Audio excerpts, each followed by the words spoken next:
Now, speaking strong words like that, and I believe they're words that need to be spoken, but we often see people who say these strong things, obviously, into temptation. We've seen the fall great people. When you travel, and you travel a lot, you know, God calls people with clean hands and a pure heart. What you, as much as we are so grateful for your preaching ministry, we know that you are a man, right? A man who still has a sinful nature. As you travel and in your everyday life, and with the missionaries you have at HeartCry, what measures do you put in place to protect us from our own sinful nature? What things do you do, and what standards do you expect when you use the term beyond reproach in the HeartCry manual? Well, let me say this. There was a very wise man who, said no to his teenage son going out kind of on a date with a girl by himself.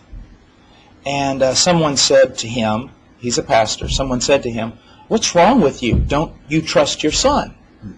And he said, well, of course not. I don't trust my son. I don't trust his father. Now the point that he's making here is, hold on, this is not about me as an elder man keeping my son or restraining my son from doing something I would do. I wouldn't even do what you're asking me to allow my son to do.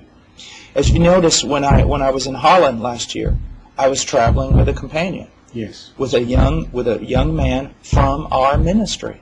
And what was the purpose of that? Did I need someone doing internet for me? Did I need someone opening doors or carrying luggage? Absolutely not. He had one purpose, and that purpose was told to him by me. It was told to him by the leaders of our mission, elders, everything else. You go there. You do not let Paul Washer out of your sight. You watch him like a hawk. You don't let anybody get close to him, especially of the opposite sex, in any sort of setting that could be dangerous.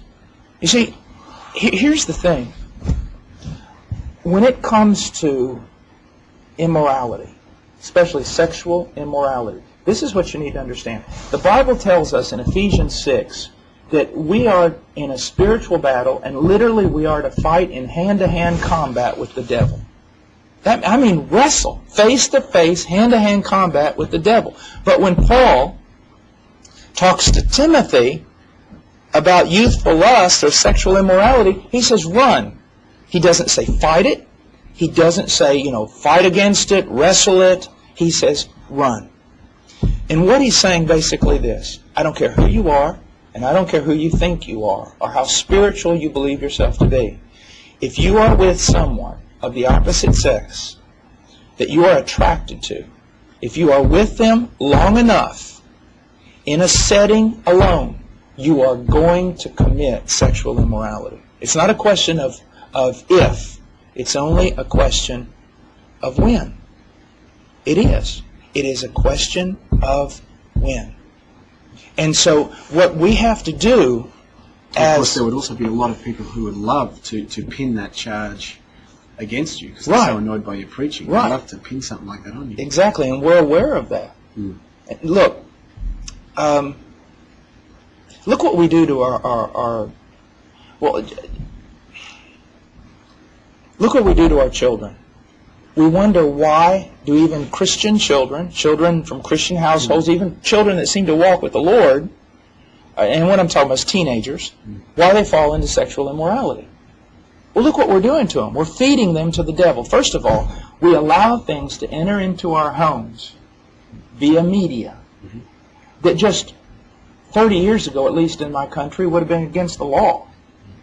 It's pornographic. So we allow that to come into our home. Then we allow teenagers, 16 years old, even younger now, 15, 14, to go out together and be alone. Now, let's say that I go to Denmark, and you've got me staying in a little hotel that also has a little kitchen in it. It's like a little apartment. You're letting me stay there a week while I teach there in Denmark. Well, one day you come over to pick me up in your car, and you just walk in, and you see me there, making cookies with a single lady of my age from Denmark. We're in there in the kitchen making cookies, laughing, having a good time. If you're a man of God, you're going to cancel the meetings immediately. Just because of that, I'm not going to be preaching now. And you're going to look at me and you're going to say, are you out of your mind?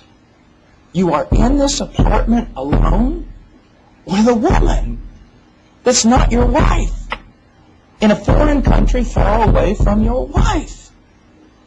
And I say, yeah, but we're just making cookies. I mean, what's the big deal? Are you crazy? You're alone with a woman.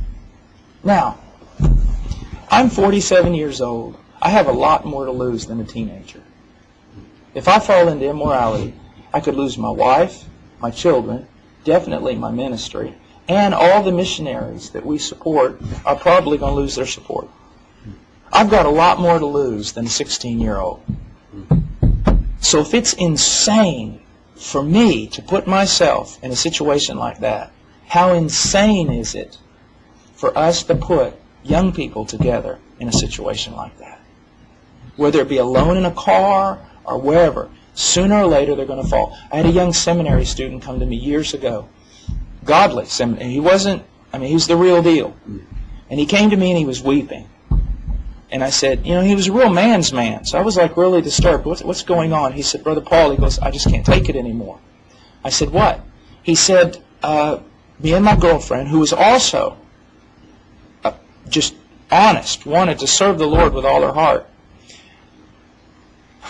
We pray, we fast, we read the Word together, but every once in a while when we're alone together, we haven't fallen in that we've had intercourse or anything like that, but we have done things that afterwards we have been so ashamed of. It's about to destroy our relationship and it's about to destroy my ministry. Now, it wasn't frequent, but it happened enough to really just set him aside. Now, I said, well, what do your counselors tell you? And he said, well, they tell me that this is a tough time. She's my fiancée. We're not married yet we're attracted to each other. And we need to pray and read the Word and things like that. And I said, you go back and tell your counselors to stop counseling because they're fools. And if you want to, use my name. I said, young man, listen. They're telling you to get as spiritual as possible so that when you violate God's principles, you won't fall. Now, that doesn't make a lot of sense. I said, young man, God tells you not to be alone with her in any situation that might lead to you falling. She should not be over at your apartment. You should not be over at hers unless she's visiting with her mom and dad or some other godly people. You should not be alone because if you are alone long enough, you will fall. And so that's the whole point. We're trying to get godly enough so that when we violate biblical principles, we don't fall. And that's not going to happen.